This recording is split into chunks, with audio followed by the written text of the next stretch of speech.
कहते हैं सियासत की बिसात पर मोहरे रोज बदलते हैं, लेकिन असली खिलाड़ी वही होता है जो हर चाल का जवाब पहले से तैयार रखता है। और ये बात इस खबर पर फिट बैठती है, क्योंकि यूपी की राजनीति में दोस्तों इस वक्त एक ऐसे मोड़ पर है जहां हर दिन नया बयान, नया आरोप और नई रणनीति देखने को मिल रही है। अयोध्या के राम मंदिर में चढ़ावे से जुड़ी चोरी का मामला अब सिर्फ एक आपराधिक जांच नहीं रह गया है, बल्कि राजनीतिक बहस का बहुत बड़ा केंद्र बन चुका है। विपक्ष सरकार को घेरने का कोई मौका नहीं छोड़ रहा, तो दूसरी तरफ बीजेपी इस पूरे मामले को कानून और जांच एजेंसियों के भरोसे छोड़ने की बात कर रही है। और इसी बीच योगी की भूमिका सबसे ज्यादा चर्चाओं में है। समर्थकों का दावा है कि योगी की पहचान ही भ्रष्टाचार और अपराध के खिलाफ सख्त कार्रवाई कर रही है, इसीलिए इस मामले में भी दोषियों को बख्शा नहीं जाएगा। तो वहीं विपक्ष का आरोप है कि पूरे मामले की निष्पक्ष जांच होनी चाहिए और सभी जिम्मेदार लोगों तक कार्रवाई भी पहुंचनी चाहिए। लेकिन सवाल ये है कि चंदावार से क्या यूपी की सियासत अब बदल जाएगी? क्या 2027 को लेकर बीजेपी कुछ बड़ा करेगी? चलिए इस वीडियो में विस्तार से समझते हैं। नमस्कार, मैं हूं आपके साथ बबली। अगर उत्तर प्रदेश की राजनीति को करीब से देखा जाए तो योगी आदित्यनाथ हमेशा उन नेताओं में रहे जिन्होंने खुद को एक आक्रामक प्रशासक के रूप में स्थापित किया।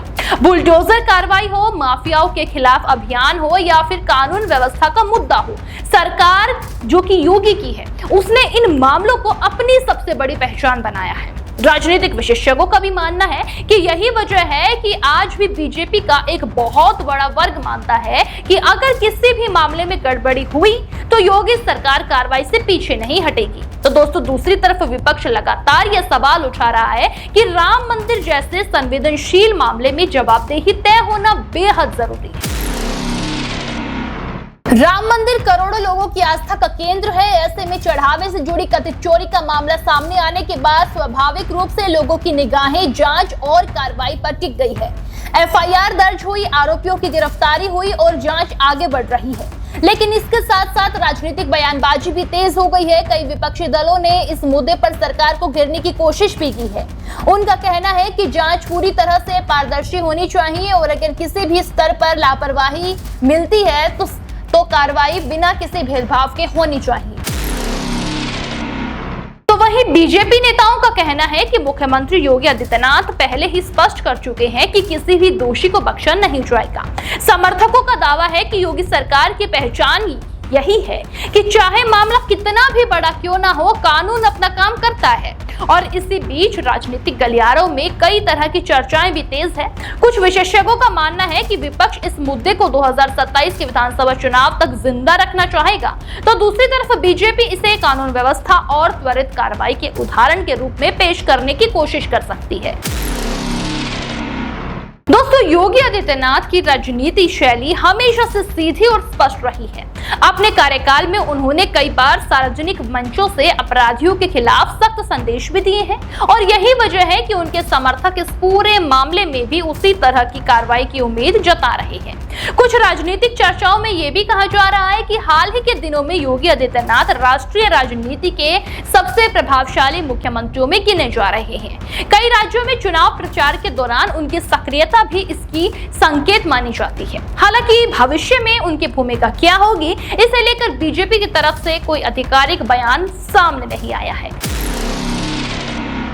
राजनीतिक विशेषज्ञों का यह भी मानना है कि 2027 का चुनाव सिर्फ जातीय समीकरणों का नहीं होगा, बल्कि कानून व्यवस्था, महिला सुरक्षा, विकास, हिंदुत्व और कल्याणकारी योजनाएं भी चुनावी विमर्श के केंद्र में रहेंगी।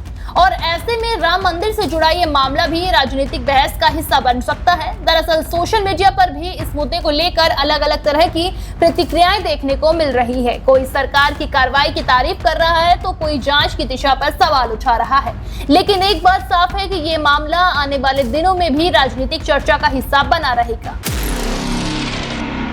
दोस्तों राजनीति में समय सबसे बड़ा खिलाड़ी होता है। आज जो मुद्दा सुर्खियों में है वहीं आने वाले चुनाव का सबसे बड़ा हथियार बन सकता है।